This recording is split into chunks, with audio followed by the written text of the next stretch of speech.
All right, aloha, Tulsi-crats, Bernie-crats, Indie-crats, free radicals.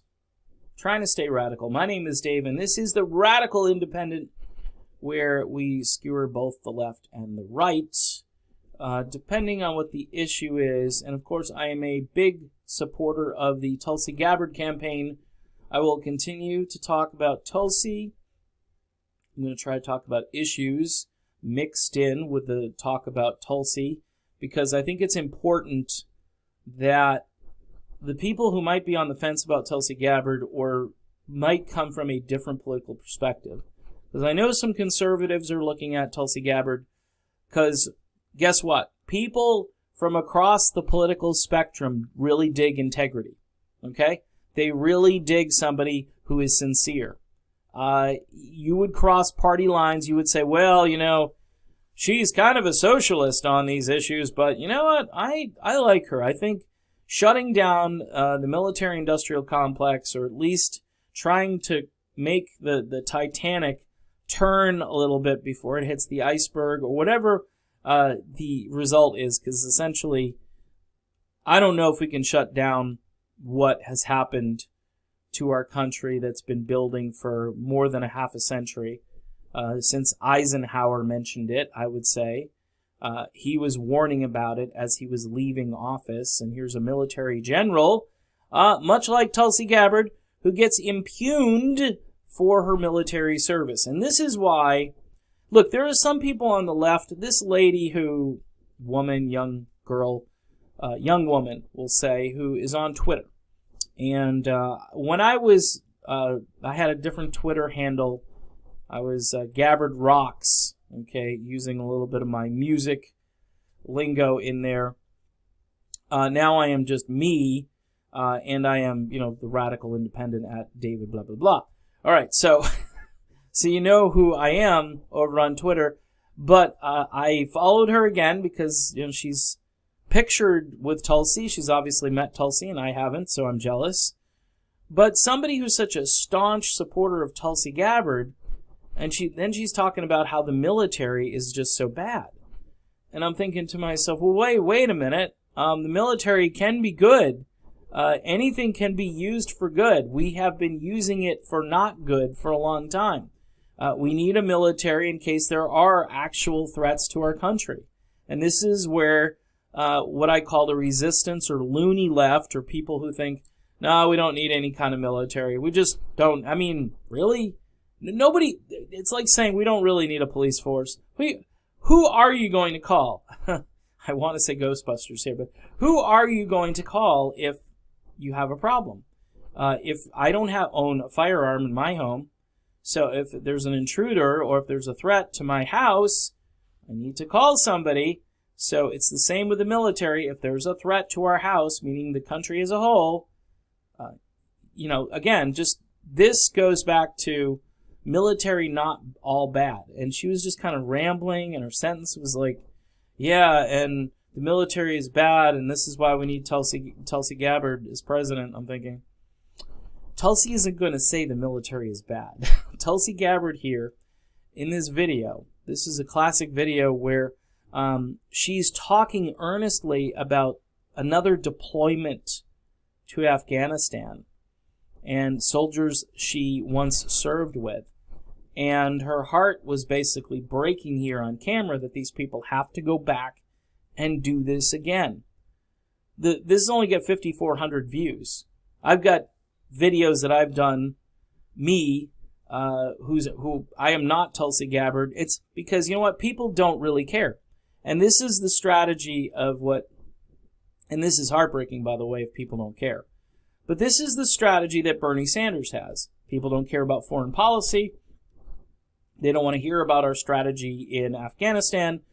When I go and meet with people and talk at the kitchen table, which is this big political thing, we need to talk about kitchen table issues. The truth is you're going to hear about healthcare, cost of housing, cost of food, those sorts of things. All right? But everything goes back to this, because what is our policy that is draining the money supply? It's this constant war machine, which costs an insane amount of money.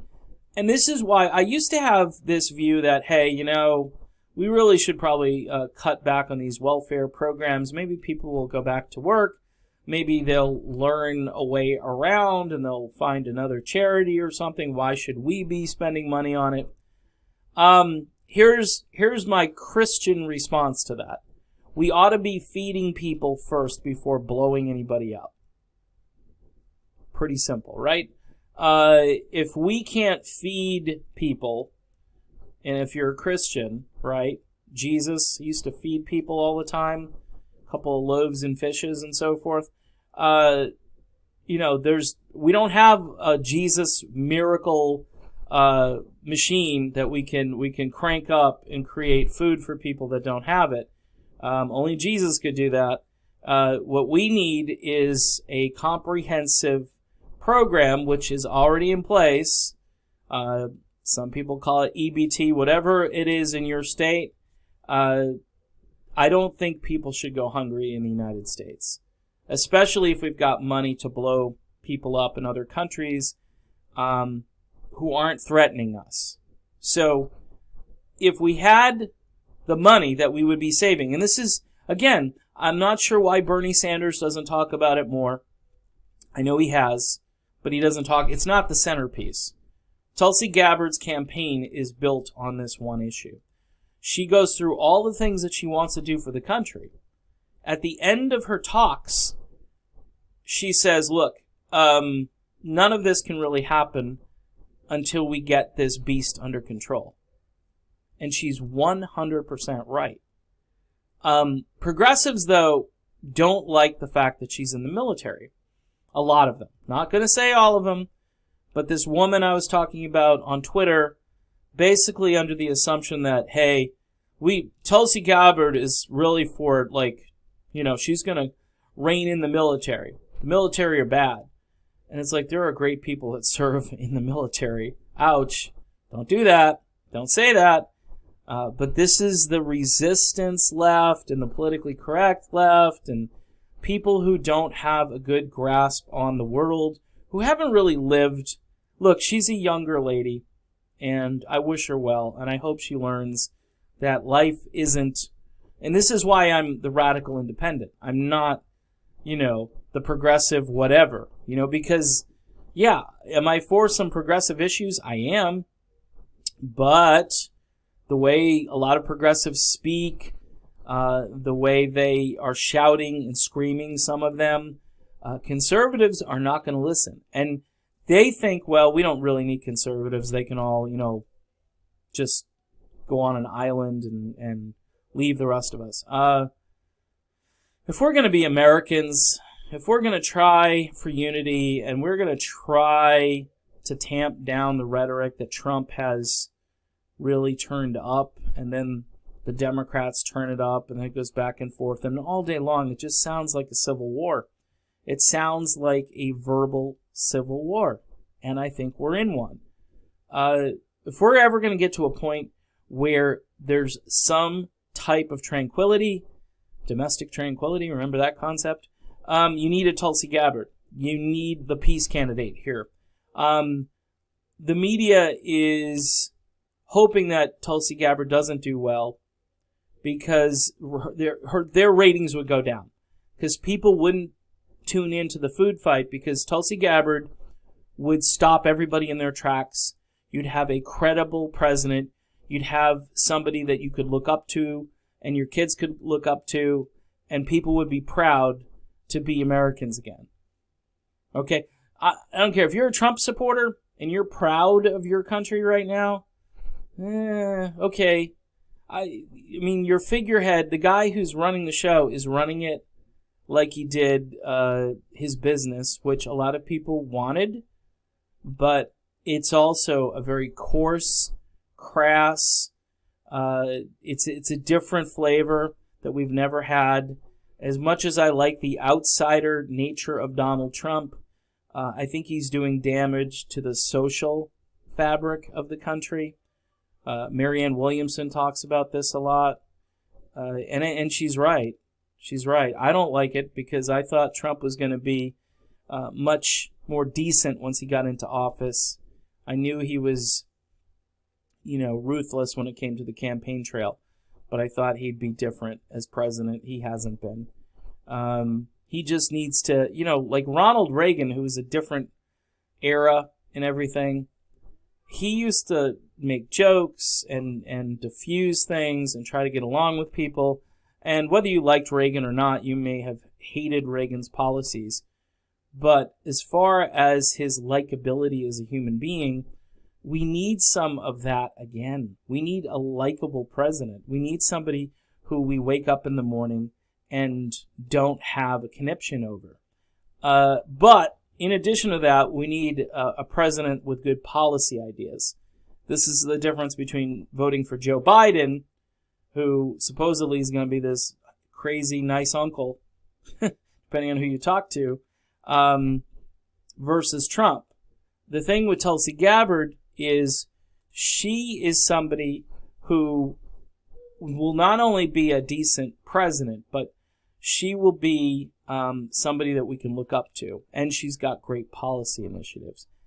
But what is really getting in the way, and this 2-week deployment that she's on is really illustrating, is that there are so many people that just resent her.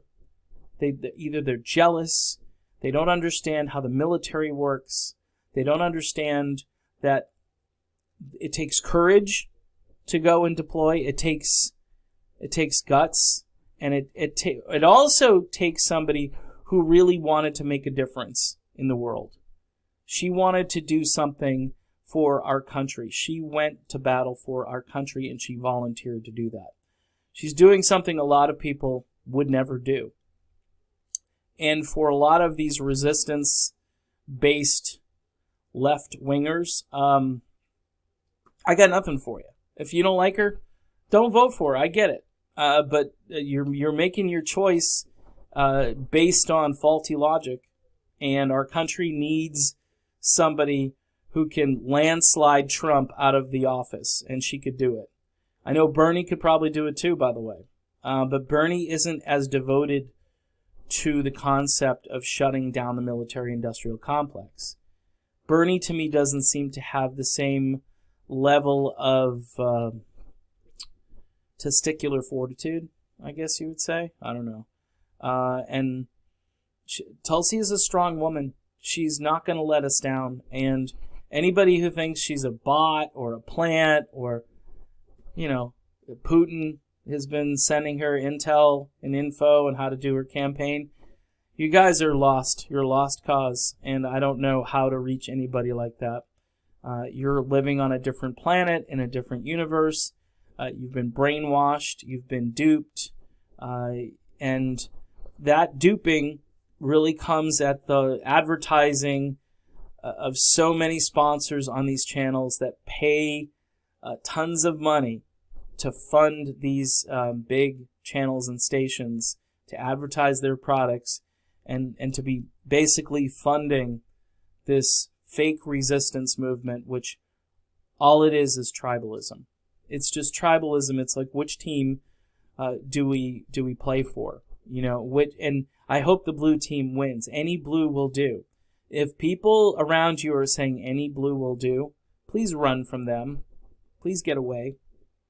Because we are way past that. And, a lot of people said, hey, last election cycle, this is it. I'm not going to do this again. That's why I voted for Jill Stein last time around. Good. Your vote was an awesome vote. Your vote was against the establishment.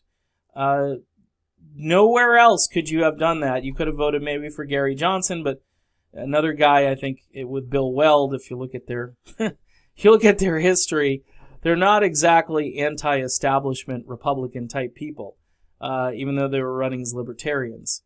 The choices are limited. If we don't get Tulsi or Bernie, then you're going to have to do something else. And that will be the subject and focus of this channel moving forward after that realization. And I do think it's a high probability because, again, you've got channels like TYT, for instance, actively campaigning against Tulsi Gabbard and smearing her and hitting her hard on things that have been discussed ad nauseum, to the point where as soon as someone's going to open their mouth and talk about Modi, or they're going to talk about Assad, or they're going to talk about her ties to Sheldon Adelson, or whatever that guy's name is, just nutty, crazy, conspiratorial crap. And we can do better. So, in any event, that's kind of my video today. I want to thank people who are supporting me via PayPal, going to my email, which I will put in the description box of this video. Also, I have a Patreon account tied to my music channel. This has been really humbling. A lot of people are subscribing to this channel. And again, I'm just a guy. I'm more of a music channel guy, but I love Tulsi Gabbard, and I know our country needs a new way forward, and I'm going to continue to be that guy who advocates for that and who tries to make sense of the crazy left and the crazy right, and trying to understand that so we as Americans can move forward and beyond that. And we need to. And we've got a big task because the media controls all of it. And they're controlling who gets to the nomination yet again in 2020. So we can overcome it, but it's a rough go. It's going to be tough. Tulsi Gabbard, though, military, if you have a problem with it, I can't help you again. I'm just telling it like it is. And she is a strong woman, and I think the strength, honestly, her strength as a woman who's been in the military and who seems to take everything on just straight ahead, straightforward, takes it all on, it scares people. It scares, like all the people that support Joe Biden, they want nice, soft, gentle, relaxing. Joe is supposedly going to take the country back, and he's going to be nice, and he's going to bring back the era of stagnation, which we had under Obama. Oh boy, I'm really looking forward to stagnation. Tulsi Gabbard, on the other hand, she's risky. She's a bull in a china shop. This is not what I want. I want, we have Trump, and we don't want the Russians again, so we want Joe. I could go on, folks, but I'm rambling at this point. So, thanks again for your support, and see you soon.